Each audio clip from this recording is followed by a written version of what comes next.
Hello friends, સ્વાગત છે તમારું મારી યુટ્યુબ ચેનલમાં। આજે આપણે બનાવીશું ગરમીઓમાં ખાવાની મજા પડે એવું ઠંડુ ઠંડુ એવું ક્રીમી ફ્રૂટ ડિલાઇટ્સ બનાવીશું અને બહુ ટેસ્ટી એવું આ ડેઝર્ટ છે।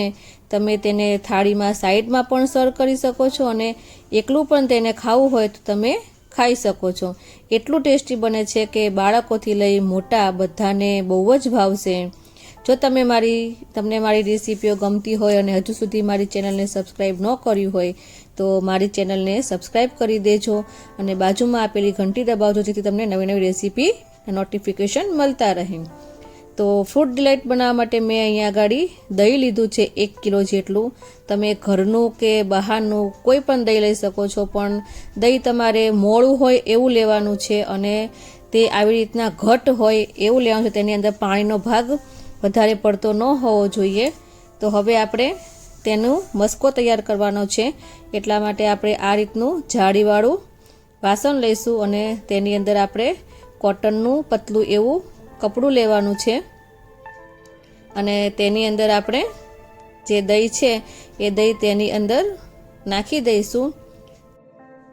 જો તમે ઘરે દૂધ જમાવીને દહીં તૈયાર કરતા હો તો તમારે ફૂલ ફેટ ક્રીમવાળું જ દૂધ લેવાનું, જેમાં તમારે પાણીનો ભાગ ઓછો બનશે। જો તમે પાતળું દૂધ લેશો તો તમારે તેની અંદર પાણીનો ભાગ વધારે હશે, તો તેનાથી તમારો મસ્કો ઓછો બનશે અને પાણીનો ભાગ વધારે નીકળી જશે। એટલે તમારે ફૂલ ફેટ ક્રીમ જ વાળું દૂધ લેવાનું છે। હવે આપણે આને ફ્રીજની અંદર 1 થી 2 કલાક માટે આપણે નીતરવા માટે મૂકી દઈશું અને મસ્કો તૈયાર કરી લઈશું। ત્યાં સુધીમાં આપણે એક વાટકીમાં હુંફાળું એવું ગરમ દૂધ લેવાનું છે। મેં અહીંયા આગળ 1/4 કપ જેટલું ગરમ દૂધ લીધું છે। હવે તેની અંદર આપણે કેસર નાખીશું। કેસર નાખવાથી જે આપણો ક્રીમ ડિલાઇટનો જે કલર છે એકદમ સરસ આવે છે અને કેસરનો ટેસ્ટ પણ તેની અંદર એકદમ સરસ લાગે છે। હવે તેની અંદર નાખવા માટે અહીંયા આગળ આપણે ફ્રૂટ લેવાનું છે। ફ્રૂટમાં તમે તમારી પસંદ પ્રમાણે કોઈ પણ ફ્રૂટ લઈ શકો છો। હું અહીંયા આગળ કેળું, કેરી, ચીકુ, સફરજન અને દ્રાક્ષ આટલા ફ્રૂટ મારી પાસે અવેલેબલ છે, એટલે હું એની અંદર નાખું છું। તમે તેની અંદર કાળી દ્રાક્ષ આવે છે એ કાળી દ્રાક્ષ પણ, કીવી છે, સ્ટ્રોબેરી છે, તમે તમારી મનપસંદના ફ્રૂટ્સ તેની અંદર નાખી શકો છો। આ બધા ફ્રૂટને આપણે ઝીણું ઝીણું કટિંગ કરી લેવાનું છે।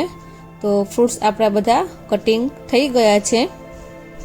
હવે તેની અંદર નાખવા માટે મેં ડ્રાય ફ્રૂટ્સ લીધા છે, તેને કાજુ, બદામ, પિસ્તા અને મેં અખરોટ લીધા છે। કાજુના અને બદામના મેં વચ્ચેથી 2 પાર્ટ્સ કરી લીધા છે અને બદામ અને અખરોટ અને પિસ્તાને મેં નાના નાના ટુકડામાં કટ કરી લીધા છે। તો હવે આપણે સ્ટાર્ટ કરીએ આપણું ફ્રૂટ ડિલાઇટ બનાવવાનું। તેના માટેનો આપણે જોઈ શકો છો કે મસ્કો આપણો બનીને રેડી થઈ ગયો છે। તો આપણે એક વાસણની અંદર મસ્કાને કાઢી લઈશું। હવે આપણું કેસરવાળું દૂધ બનીને તૈયાર થઈ ગયું છે। તમે જોઈ શકો છો કે કેવો સરસ એવો કલર આવી ગયો છે। તો આપણે તેને સૌથી પહેલાં દહીંની અંદર તેને મિક્સ કરીશું।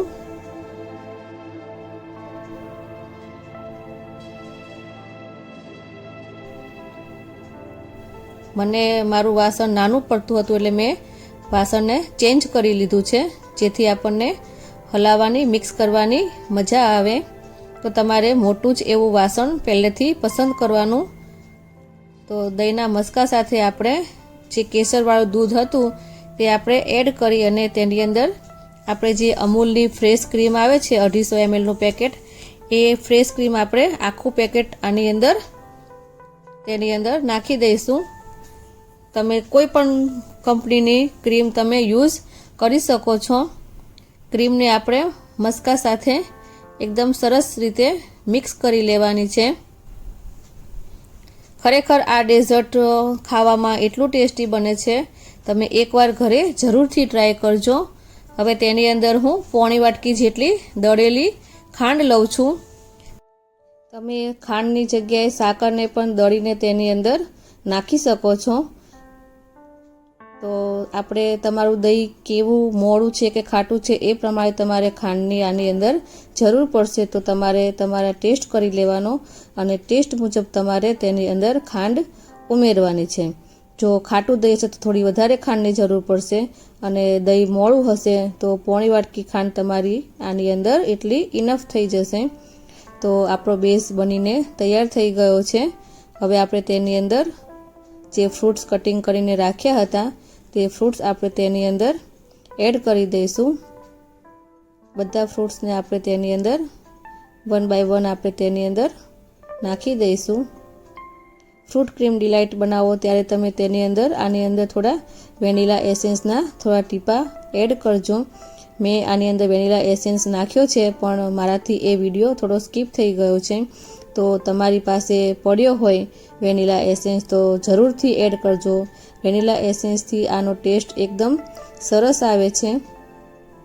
હવે આપણે બધા ફ્રૂટ્સને તેની અંદર ચમચાની મદદથી બરાબર મિક્સ કરી લઈશું। તો ફ્રૂટ્સ આપણું તેની અંદર ક્રીમની અંદર મિક્સ થઈ ગયું છે। હવે આપણે તેની અંદર જે ડ્રાય ફ્રૂટ્સ કટિંગ કરીને રાખ્યા હતા તે ડ્રાય ફ્રૂટ્સ આપણે તેની અંદર એડ કરીશું। તમે ડ્રાય ફ્રૂટ્સને પણ તમારી પસંદગી પ્રમાણે એડ કરી શકો છો। જો ડ્રાય ફ્રૂટ્સ ન ભાવતા હોય તો તમે તેને સ્કીપ પણ કરી શકો છો, અને ડ્રાય ફ્રૂટ્સ તમે વધારે ઓછા પણ આની અંદર કરી શકો છો।